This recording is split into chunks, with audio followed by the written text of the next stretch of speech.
Welcome to another OU Insider Under the Visor, Sooners post-game podcast powered by Riverwind Casino.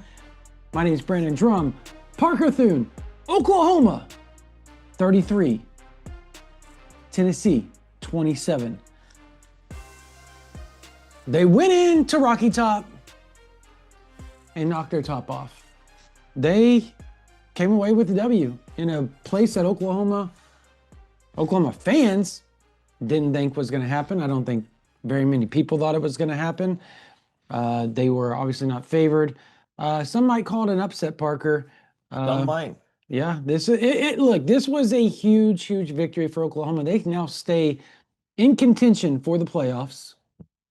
They knocked Tennessee out, which is very weird to say, but yeah, Oklahoma stays alive. Going into a bye week where they're going to be able to get some guys back, like as good as the freshmen are playing, Jacob Sexton potentially coming back for the Alabama game, potentially. Our Mason Thomas, we'll talk about that injury and his play. And we're going to talk about a whole lot more. Tate Sandell, dog. But before we do all that, let's thank our sponsors. Yes, and that starts with Riverwind Casino, our presenting sponsor. Riverwind Casino has been the OKC Metro's premier gaming destination for nearly 2 decades now. Almost 3,000 electronic games, table games, bars, and dining options, plus the best live music in the area. It's no surprise that Riverwind is always a good time. Thanks also to Jana King, the greatest team to ever clean, and a proud partner of OU Athletics, delivering spotless results from stadiums to any size business across the country. Check them out by going to janiking.com. That's JANIKING.com. And finally, a word from Brunt Workwear. Folks, if you spend a lot of time outdoors, you work a blue-collar job, whatever the case may be, you have a need to wear work boots on a regular basis, you're going to want to get acquainted with Brunt's Marin work boots. They don't take forever to break in. They're exceptionally comfortable. They've got a variety of styles that make them well suited for any job site, any task at hand. But the great thing about them, they're incredibly comfortable as well. You don't have to sacrifice comfort for the sake of durability. Those boots are waterproof. They're built for the toughest jobs. And if you're a listener of ours, you're going to get $10 off at Brunt Workwear by using code OU Insider. Again, $10 off when you use code OU Insider, When you make your purchase, they're going to ask where you heard about Brunt Workwear. Be sure you tell them the boys from OU Insider sent you. Brandon, as far as where we start tonight, there was so much that this game had. Mm-hmm.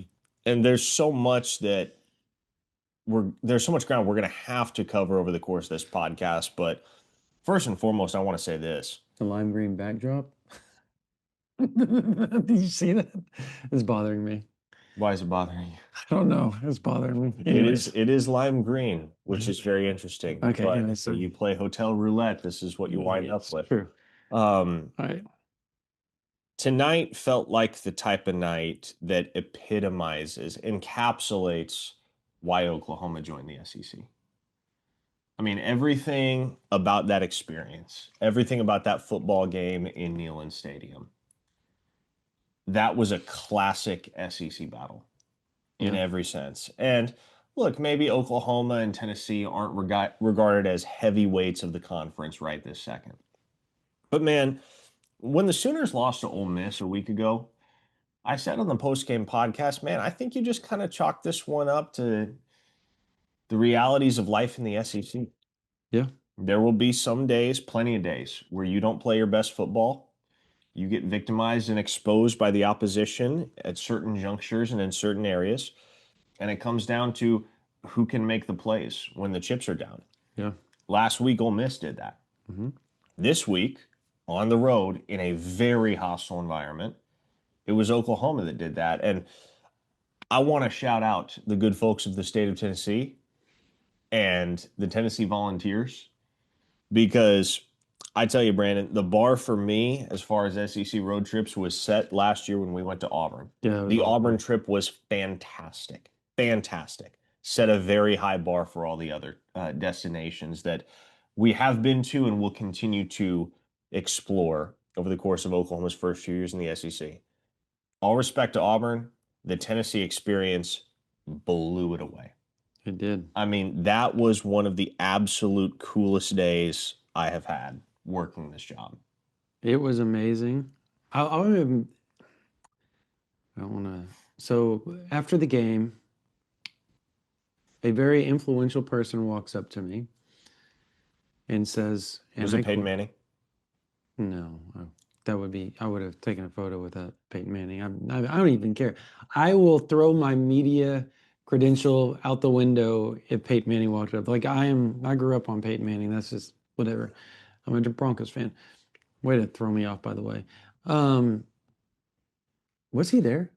Now you have me wondering. Was he there? He walked right past me down on the field. No. Yeah, I'm not kidding you. He was there. Okay. Yeah, you see me geek out when he's talking about Peyton Manning. He knew that too. That's why he did that. He's just a jerk.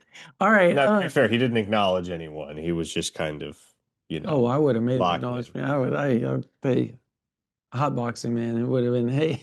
Brandon's fanboying a little. I would have fanboyed over that one for sure. You know who I'm fanboying over? Okay, sorry. Anyways, to my point, you got me totally digressed here. To my point, influential person within the Oklahoma realm walked up to me after the game and said, I'm going to talk to the game day coordinators because that's how you do it. There wasn't any old time rock and roll, and they weren't hating on the old time rock and roll. They're just giving it to you real. Like that's not going to get people jazzed up at a football game. Everything was coordinated. The DJ, like they were so on point. The in-stadium presentation, amazing, banger of a job. Yes, that's the blueprint right there. That's exactly what they said. Essentially, that is the blueprint, and it helps when you have a stadium that can accommodate 100,000 plus people, most of whom were wearing black. Yep. And the noise level was constant throughout the football game. It peaked north of 120 decibels at times on the crowd meter. Man, what a phenomenal environment that was. And I think it made it all the more remarkable, Brandon, to watch this game unfold and see Oklahoma dig out of an early hole. I mean, you're sitting there 6-7 minutes in the game wondering if this thing is going to be over quick. Because Tennessee scored on the very first drive. Cortland Guillory gets flagged for PI. That one was a little bit questionable. It was awful. Little bit questionable. The second one was too, by the way. I thought the second one was the correct call. Yeah. Yeah, I mean, he got too handy. But the first penalty prevents what would have been a 3 and out for Oklahoma defensively. And they go down and score. Tennessee goes right down and scores. Oklahoma gets the ball on offense, does nothing with it, punts it away. Here comes Tennessee. 100,000 strong of the volunteer faithful at their back, prodding them on, and they march right down the field, and they're knocking on the door. About to go up 14-0. And then Owen Heineke happens. That dude, man, what a fun story that's been. Owen Heineke. He's a dog. Yep. And he comes up with the strip sack, and R. Mason Thomas scoops it up. And R. Mason Thomas makes one of the premier effort plays in the Brent Venables era. To stay, because I mean, let's be honest. If R. Mason Thomas goes down there, is Oklahoma finishing that drive off with a touchdown? I don't think so. The way their offense was clicking, or rather not. Second half, if it happened in the second half, I would have said yes. First half, no. R. Mason stays on his feet. Rumbles 70. Stays in bounds. A school record, mind you. A school record for longest fumble return was established tonight by R. Mason Thomas. It gave Oklahoma their only touchdown of the first half, and it completely swung the momentum of the football game. Yep. Brandon. No, it wasn't like, okay, boom, here comes the onslaught. Oklahoma's going to step on their throats now. We didn't get to that point until the fourth quarter.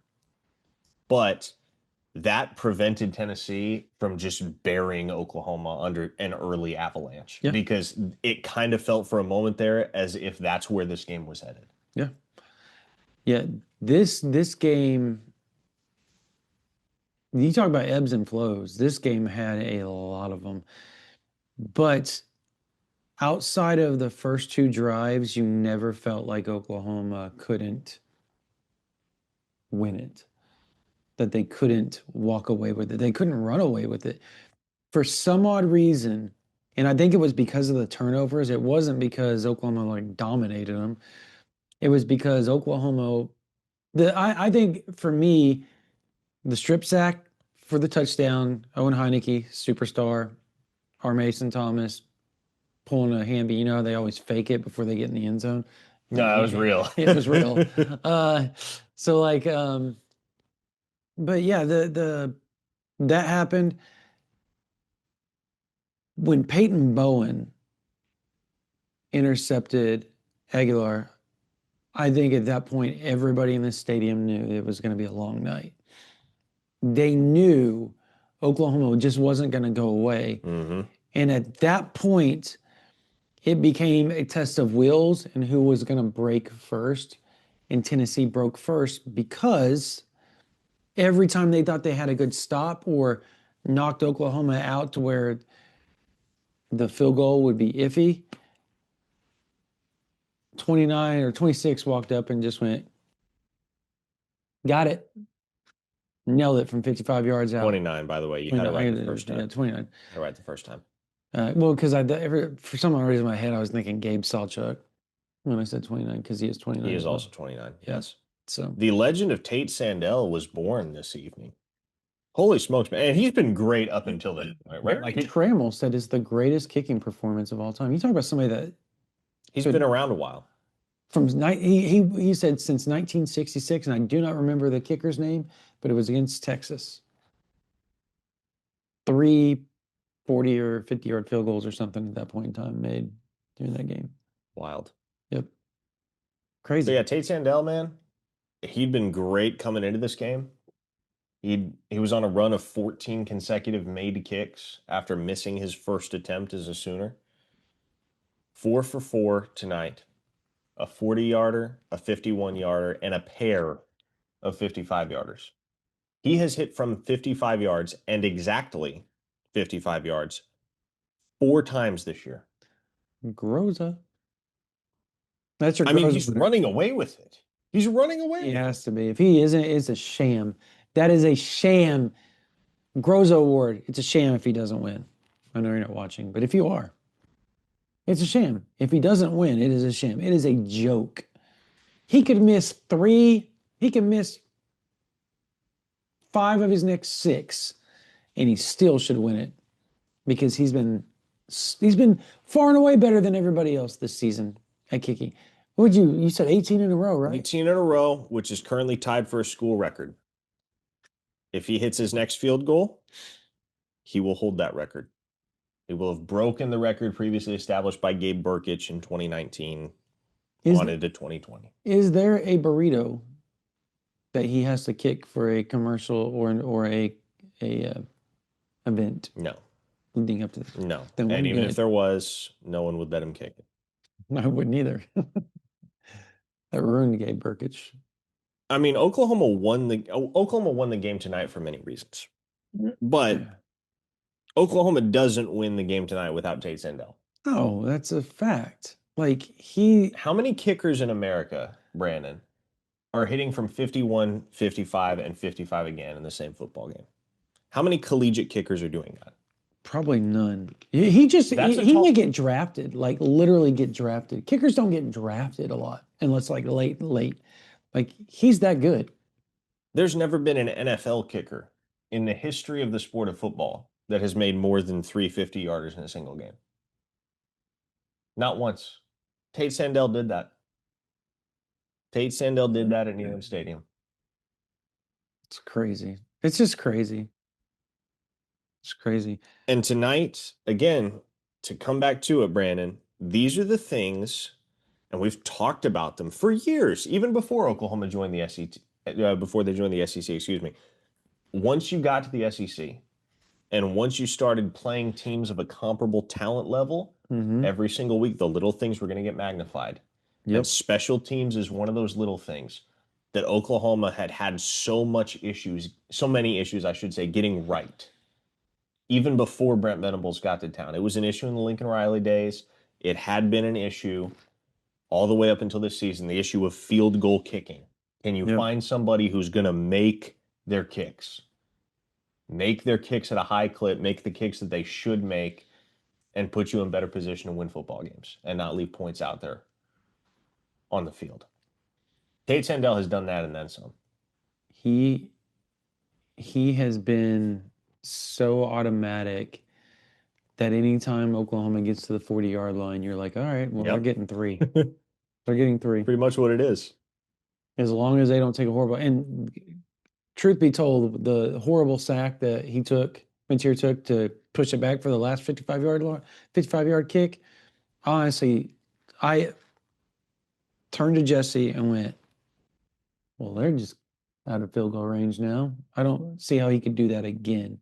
Like, at some point, he's got to admit. That second 55-yarder, I will say, I was right there. Oh, that's what I was saying. Like, I was right there. It made it by about a foot. It was not more than a foot over the crossbar. But it got there. Yeah.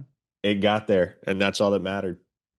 4 for 4 tonight for Tate Sandell, 18 for his last 18, 6 kicks of beyond 50 yards this season. He is your Groza frontrunner. Elsewhere in this football game for Oklahoma, Brandon.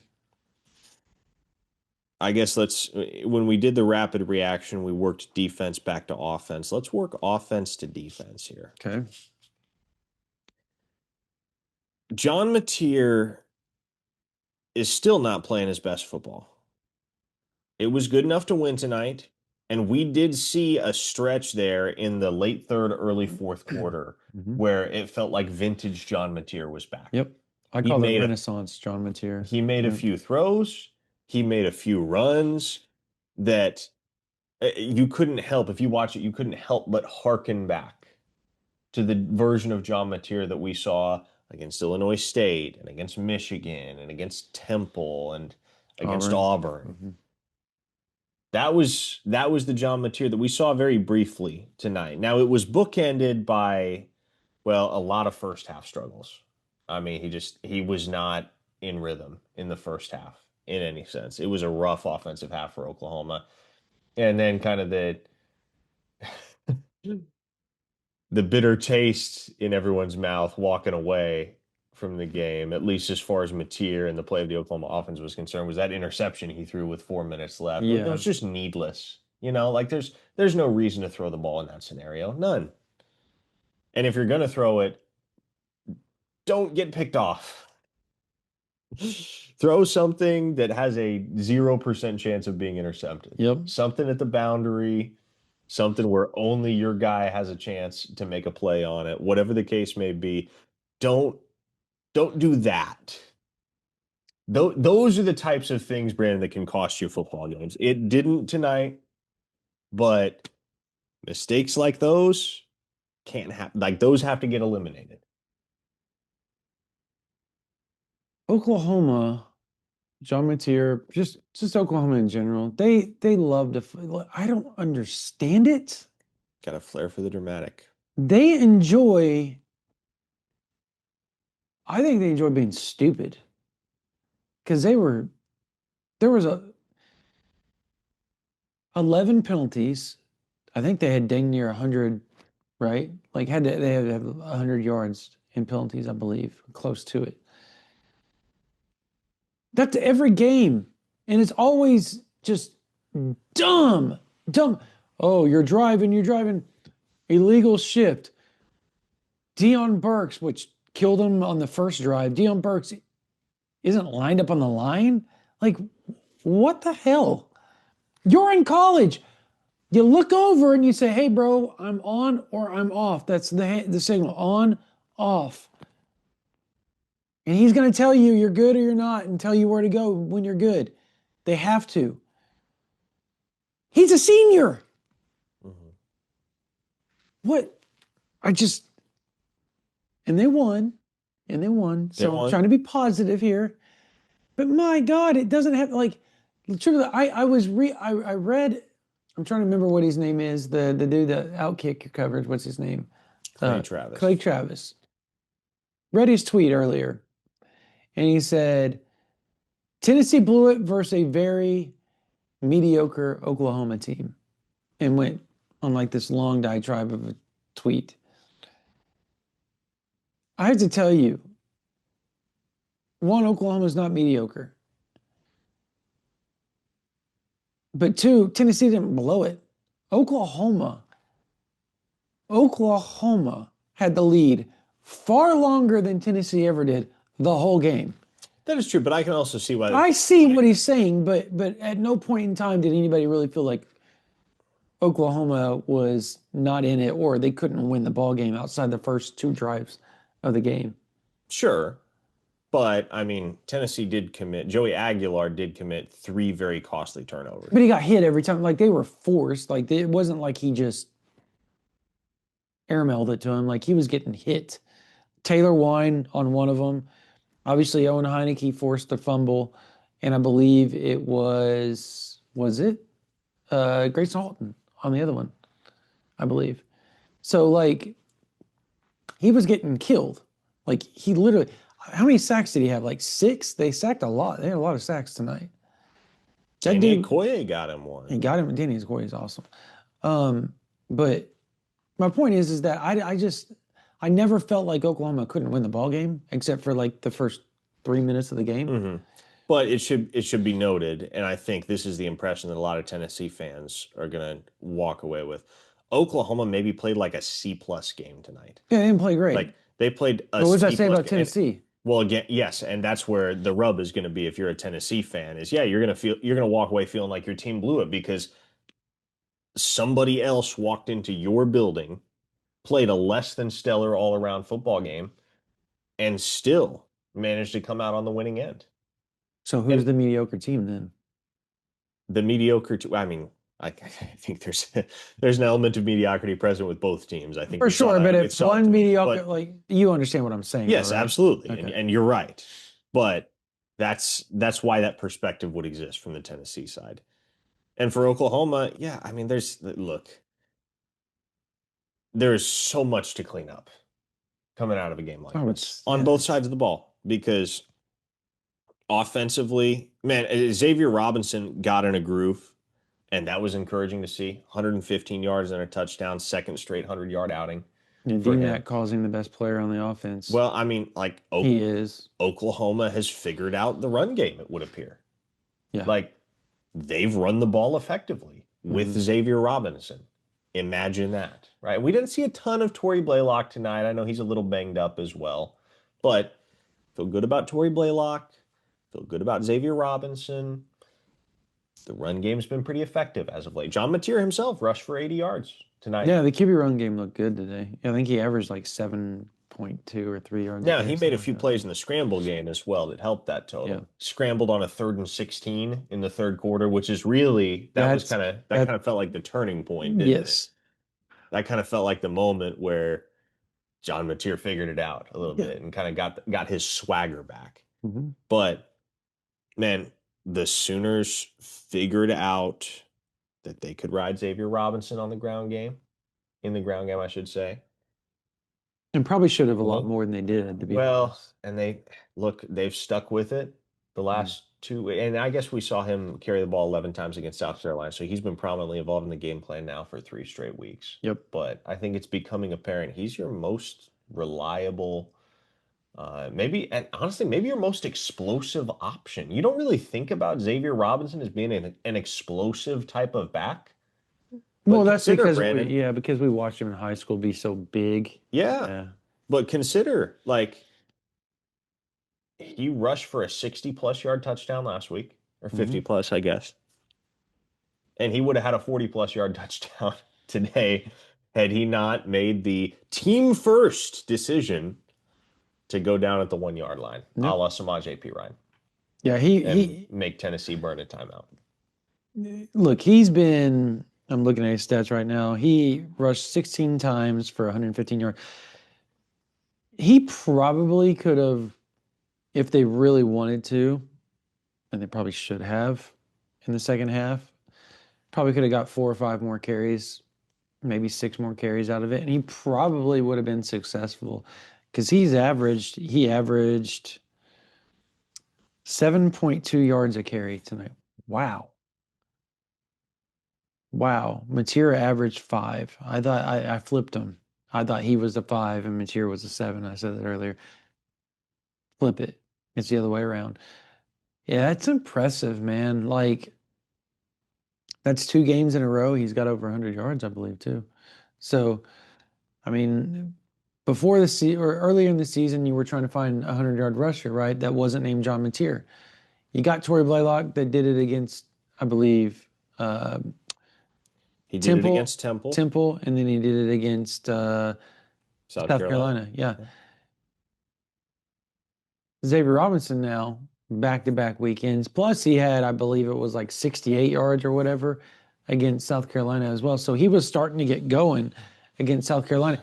He, I think, is the game changer that Oklahoma needed on offense because he makes you have to account for the running back, which is helping Mateer get easier running lanes when he does his zone reads and stuff, obviously.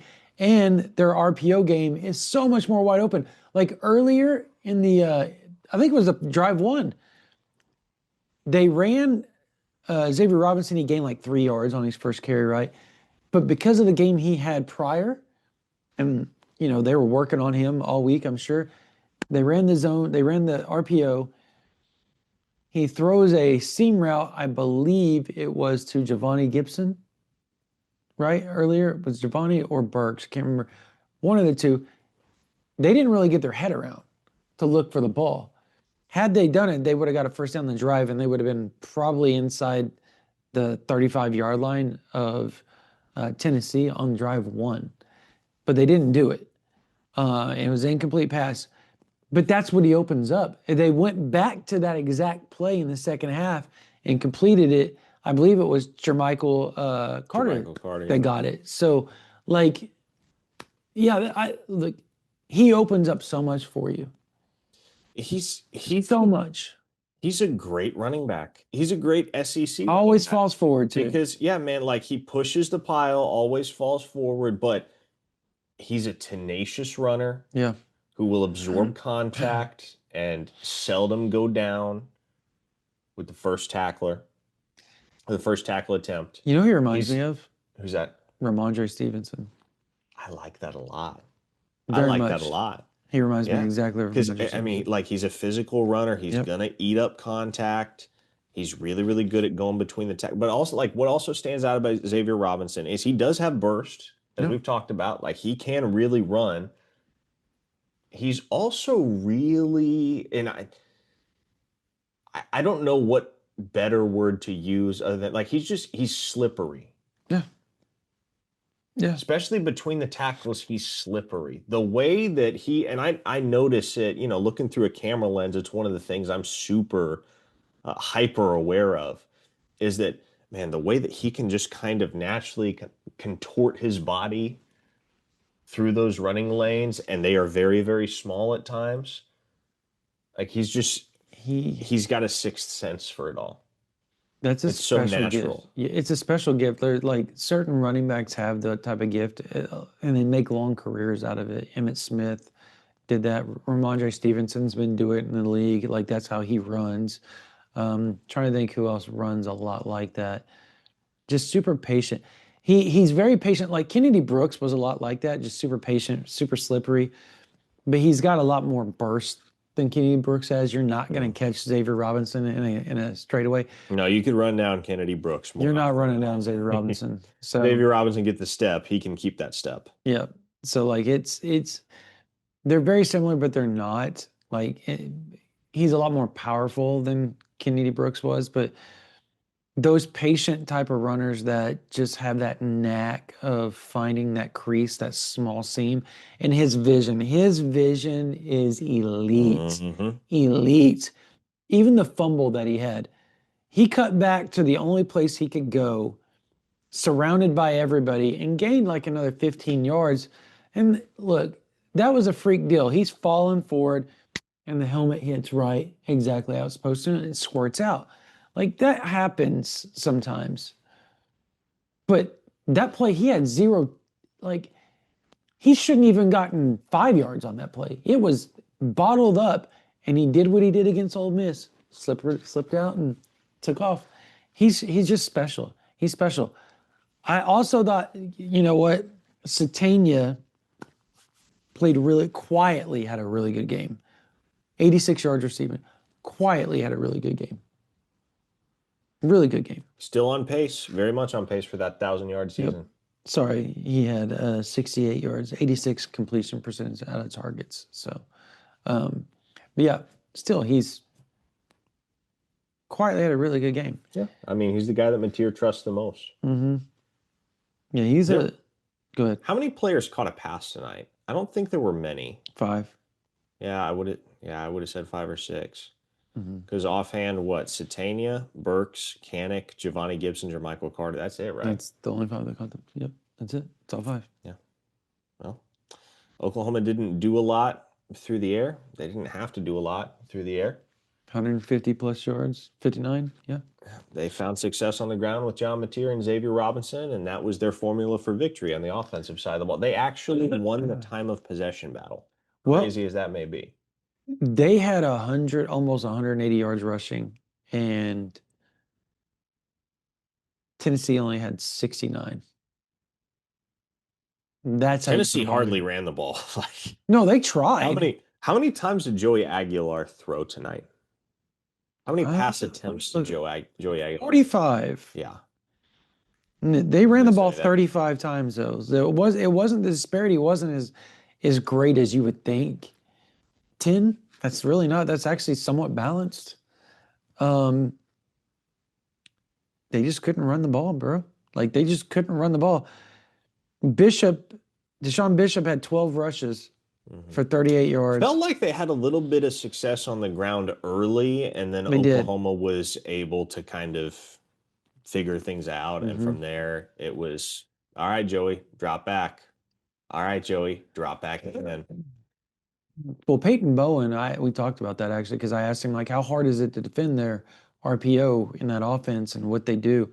He said, well, it's how they split. Their splits are so wide with their linemen. Their splits are so wide with their wide receivers. So you're sideline to sideline.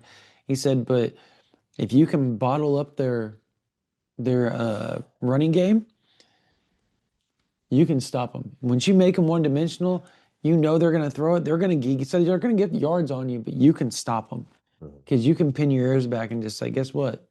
We're going to get to you eventually. And they did. They got to Aguilar. How many sacks did they end up? Let me look. Quite a bit. Yeah, they got home quite a few times. I would like to propose that we start referring to Owen Heineke as the werewolf. Because, boy, he plays his best football at night, evidently. The Sooners have had 2 primetime kicks. 2 primetime kicks. Michigan and tonight against Tennessee. Yeah. And Brandon, like, absolute masterclass from Owen Heineke in both of those games. He was outstanding against Michigan out of nowhere. And he was outstanding again tonight against Tennessee. Mm-hmm. No, he's a stud. He is. And they needed it because Kobe McKenzie was unavailable. He tried to give it a go, but it was obvious to anybody watching warm-ups, okay, Kobe's not right. Kobe can't go out there. And props to him for trying, but he was just he was extremely, extremely limited. But he was so vocal on the sideline. I was watching him during the game. He was so vocal on the sideline. He was so animated on the sideline. And after the game, Kobe McKenzie walking by himself, but he's like leading the band, like he's having a good time, cheering everybody on. But he like a leader does. Like he didn't play, so he stayed back a little bit and just kind of like a proud papa watching his youngsters enjoy the moment, which I thought was really cool to see happen. So, but that linebacker unit came up big. They played Taylor Wine at back or some tonight too, by the way. Yeah. They experimented with a lot of unique personnel look. That little spinner look that they used to do with Dan Cody back in the day, the spinner position. I think they're using that with Wine. It was interesting. Yeah, there were times when they had 3 safeties. Yeah. They were rolling with 3 safety. You had Kendall Daniels back there as in essence, a third safety, Mm-hmm. kind of almost just repositioning the cheetah within the defense. There were a bunch of different dudes that got looks in the secondary, got snaps in the secondary. Because at a certain point, Oklahoma was just kind of looking for answers, They right? were. Because in the second quarter, Joey Aguilar was going to work Yeah. on that Oklahoma secondary. Now, Tennessee wasn't finishing drives. And you saw like the second quarter was where Oklahoma got those couple of interceptions Mm-hmm. off it. And for I guess it was a very bend but don't break type of evening for Oklahoma Yeah. defensively, because when you think about it, until Tennessee got into late game desperation mode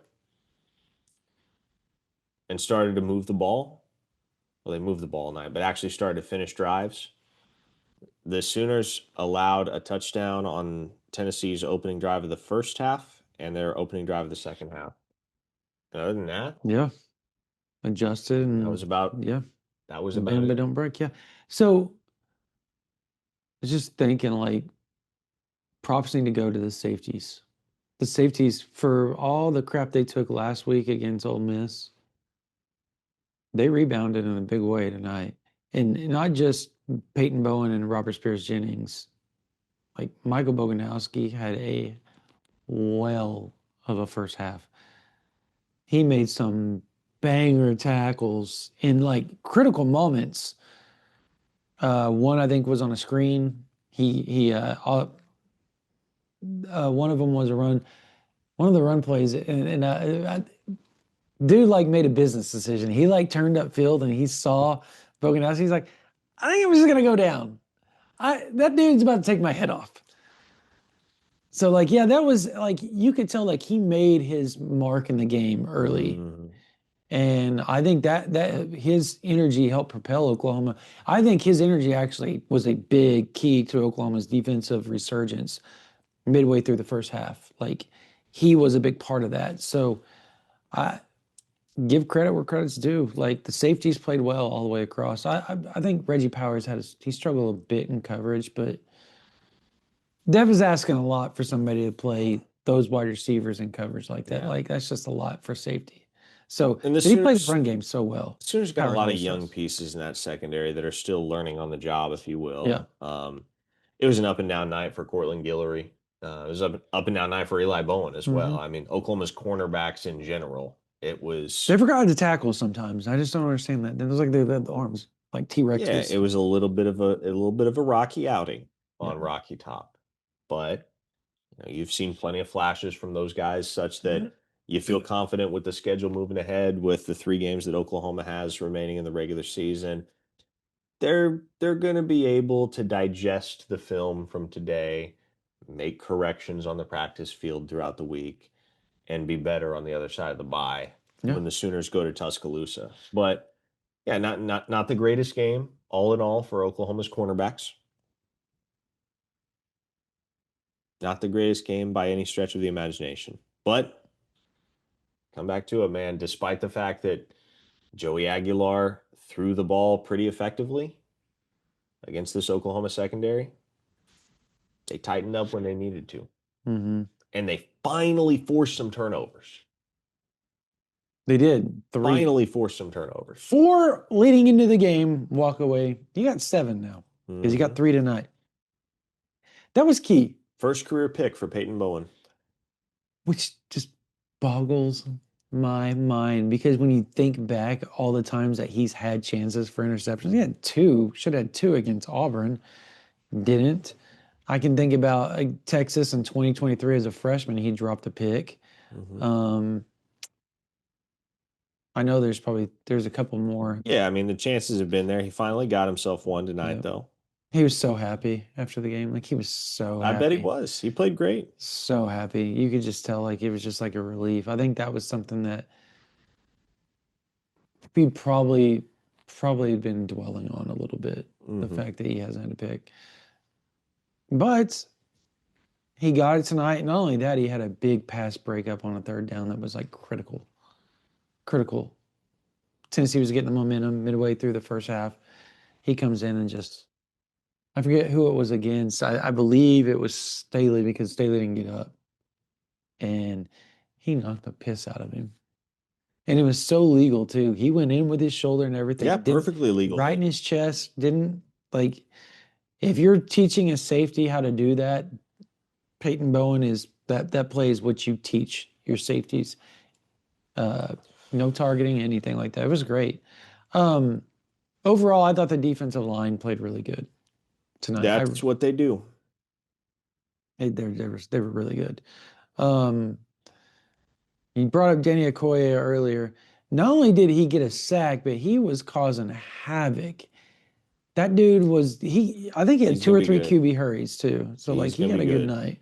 Like the year 3 explosion for that guy, kind of I like the think year he's 3 good. explosion for Taylor Wine. You give Danny Okoye another year.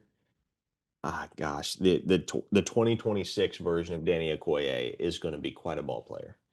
Quite a ball player. And that right there is why a lot of people are afraid of what Oklahoma is doing right now. Like if you, I know fans like, oh, this, that, but you see the youth, and we didn't even talk about Eddie Pierre-Louis, Michael Fasusi, and Ryan Foja yet. How?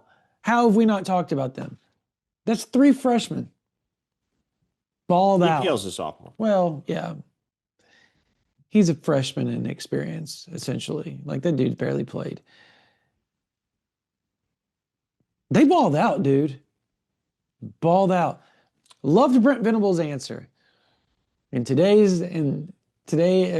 and age, we're gonna have to pay up Hmm. because everybody's gonna be coming after those dudes. So, like, genuinely, because I've said this before. From a vantage point, I often can't really judge the play of the offensive line until I Oh, rewatch they the played game. well. If it's great, I can usually tell. If it's terrible, I can usually tell. If it's somewhere in between, generally, if there's some opportunity to editorialize a little bit there, I'm gonna cede the floor to you. Like, how would you grade the performance by Oklahoma's offensive line tonight? I would give it a B plus. Okay. I mean, look, Material was sacked 3 times, so Mhm. you can't really give it an A. I think two or less, you could give an A. I think anything over two is a How I'm curious because again, this is something that up in the press box you're going to have a better point of view than me on this type of thing. How much of the constant duress that Mateer seemed to be under, how much of that was the offensive line allowing the pocket to break down, and how much of that was Mateer just getting anxious? there was a lot of material getting anxious. That's So kind of what it seemed like. he had the first drive when he threw it short to Kanik. I even tweeted. I was like, this dude had happy feet. All he had to do was set his feet and throw, and Kanik turns upfield and probably has another 15 yards. Instead, he gets antsy, jumps up, and look, I think it has a lot. I don't know that I wouldn't per se that it was Tennessee. I think it was first drive, 105,000 people. That dude's amped up. He plays amped up. That's just who he is. He's always wound up pretty tight. And you saw it right there because he was like, oh, I'll make a play, I'm gonna jump, and it didn't happen. And he threw it short. It happened a few times. There was a time where he could have ran for a touchdown. Didn't do it. And he ran around a little bit more in the backfield, ran around a little bit more, ran around a little bit more, sack. Oh, not only that, got a holding call as well on Foj. They blocked for him for like 6 seconds. So like yeah, that to me is the problem sometimes. He overthinks things, but in the second half, that play would have been the way if that play happens in the second half, he probably scores or at least gets close, gets inside the 20. So he changed. Now you got to hope that's how it is the rest of the way. Gotta hope. Because I'll tell you, I mean, if we kind of zoom out and we start to look at the big picture the rest of the way for this Oklahoma team, they're right on track to finish 9-3, which Mhm. is exactly commensurate with preseason Yeah, expectations, at least on our end. I know nationally the expectation for Oklahoma was even a little bit lower. I it's think eight the and final, four. I was Yeah, what 7.5 was the final win yeah. total over under in Vegas. So, I think you and I going in both expected that this could be, and ought to be a 9-3 football team. Yep. They're 7-2. They're 7-2. Like, If they beat Bama, they're staring right down in the face of 10-2 and if maybe a home if game for the this team playoffs. can go and beat Alabama, if this team can go on the road in Tuscaloosa and beat Alabama, which is doable, but it's going to take a heck of an effort, especially in their building. If they can do in Tuscaloosa what they did in Neyland Stadium tonight, they control their own destiny the rest of the way. I mean, in technicality, they control their own destiny right now. Would they be able to play for the SEC? Like, are they still 2 conference losses? No, they in all likelihood would not be playing for the SEC title. But you're 10-2 at the end of the regular season. You're going to the college football playoff. and you're I probably mean, you getting a can home lock field. it up, Yeah. throw away the key, forget about it. Now, Play home field, right, too? Because the SEC. there's a Tennessee. chance. There would be a chance. Missouri and LSU are, I mean, you have to win those games at this point. There's no excuse not to. Those are 2 battered programs that, they're each dealing with their own issues right now. Missouri, the loss of their starting quarterback. LSU, the turmoil of firing their head coach. And so there's no excuse for not closing out the season with a pair of home wins against Missouri and LSU, which really kind of brings this Alabama game on the other side of the bye into critical focus for Oklahoma. Because if they can go on the road and win, and let's keep in mind here, thus far, they are undefeated in true road games in the SEC here in 2025. They won at South Carolina. They won at Tennessee. They're 2-0 so far. If they can go to Tuscaloosa and find a way to win, we are looking at, in all likelihood, unless they screw it up for themselves, a college football playoff team. Yeah. I mean, this team, all they have to do is go to Tuscaloosa and win.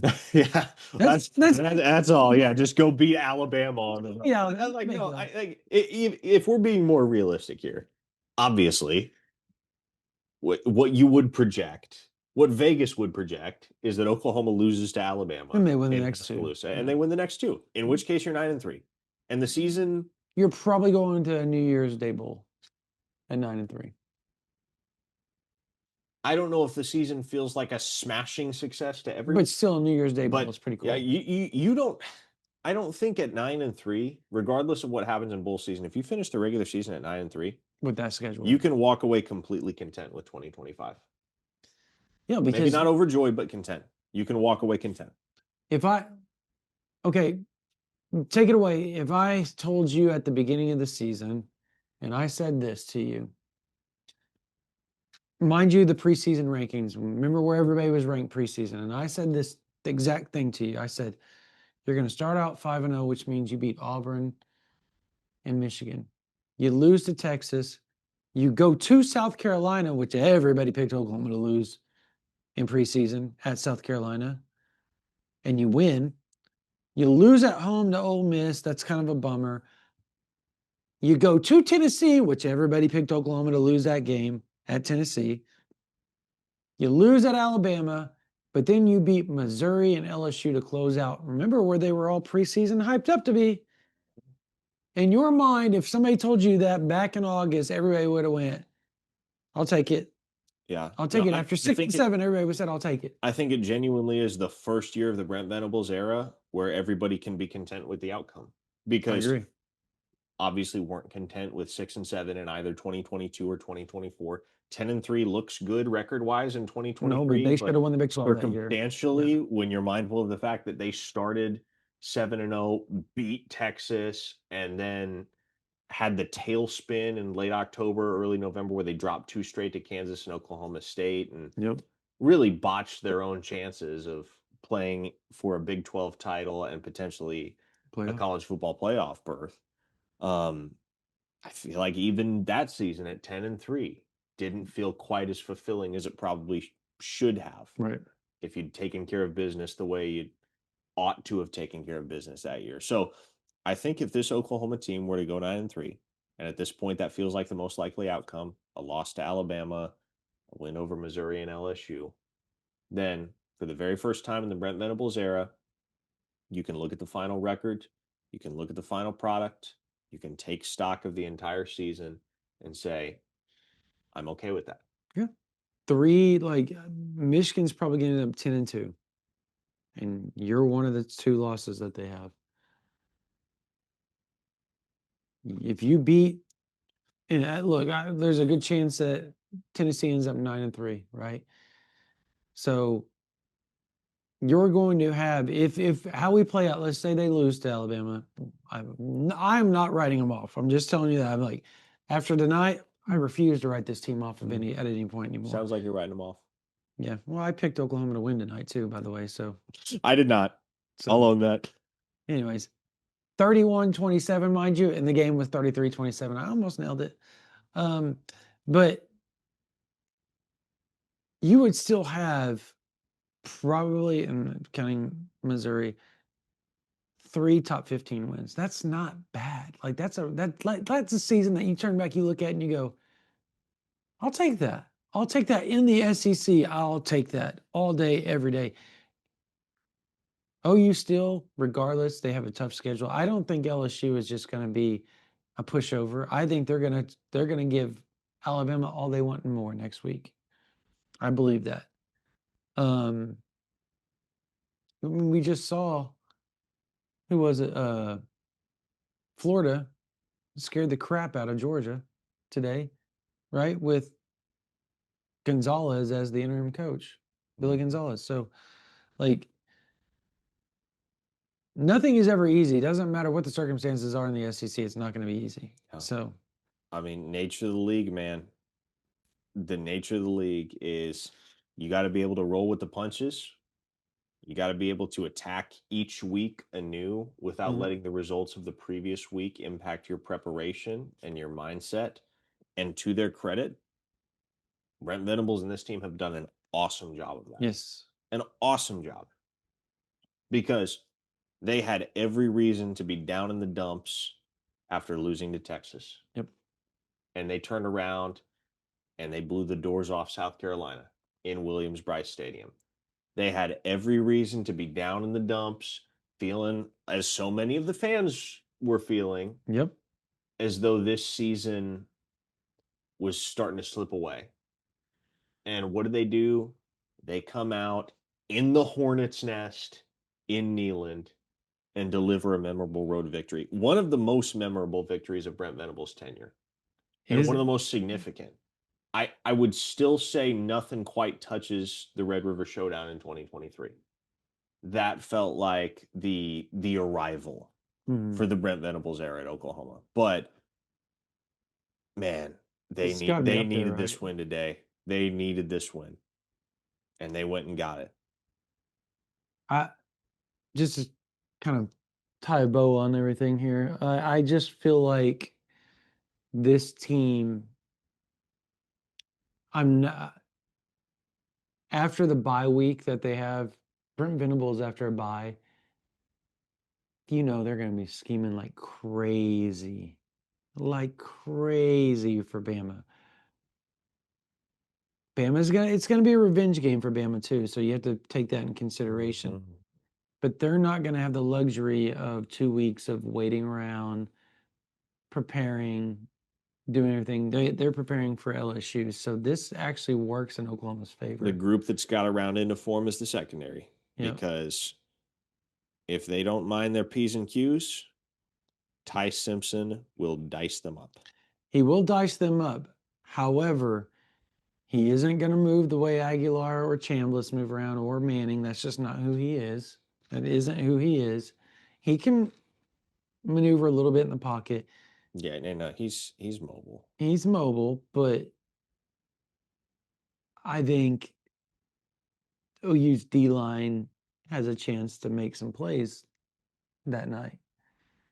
And wouldn't that be hilarious? Night game, Bryant-Denny St. because we know it's going to be a night game now. Oh, well, pencil Owen Heineke in for 15 tackles then. I'm just saying, there's zero chance, right, that they make it a day game with 2 top 15 teams, right, Denny? Yeah, no, you'd figure that's going to be prime time. Yeah, so that feels like a safe assumption. So, you just got to think that Oklahoma is going to be prepared. I just think the defensive line has a chance to have a really big day. That use the recipe that Florida State had. And here's what I'm going to come back to, man. The SEC is the SEC. That's right. And in reality, regardless of how you They feel, could blow them out too. well, and like regardless of how you feel about this Oklahoma team and how they stack up against this Alabama team, whether you feel like there's an obvious gap in talent or coaching or what, like, if you're at all inclined to believe that Oklahoma is vastly inferior to Alabama in any respect, they're not. No. Because, I mean, on the large scale, on the whole in the SEC, nobody is vastly inferior to anybody. There are a couple teams right now that are kind of dragging anchor, if you will. Mhm. But man, everybody in this league is good. Everybody can beat everybody on any given night.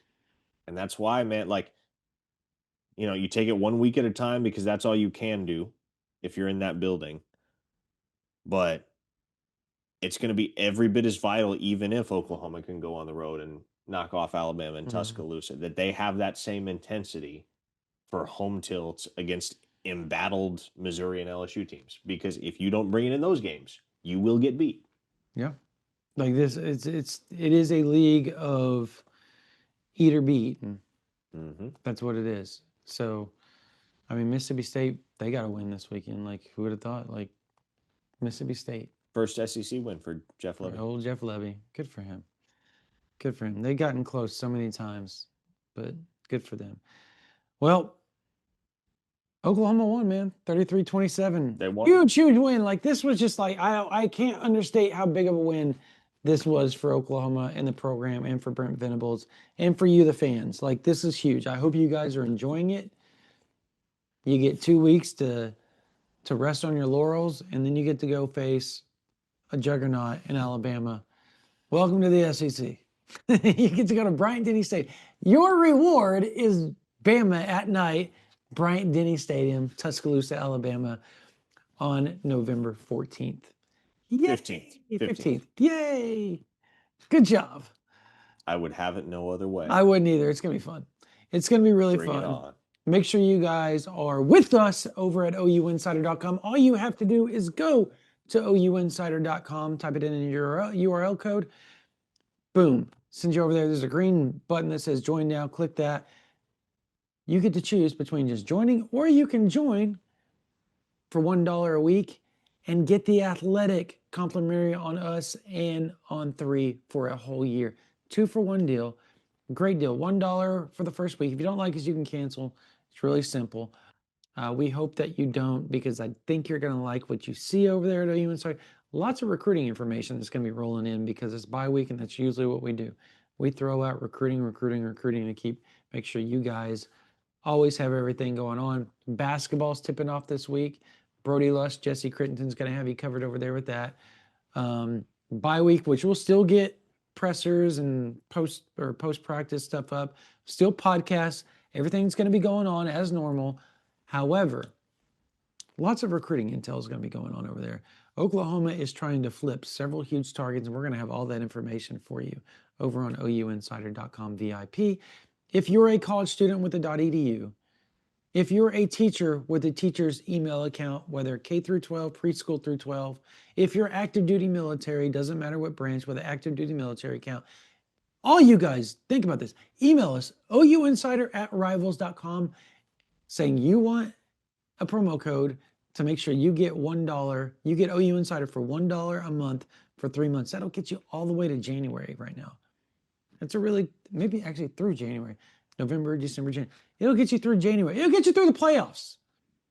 It'll get you through the transfer portal. It'll get you through National Signing Day. It'll get you through whatever coaching changes happen, if they happen, whatever.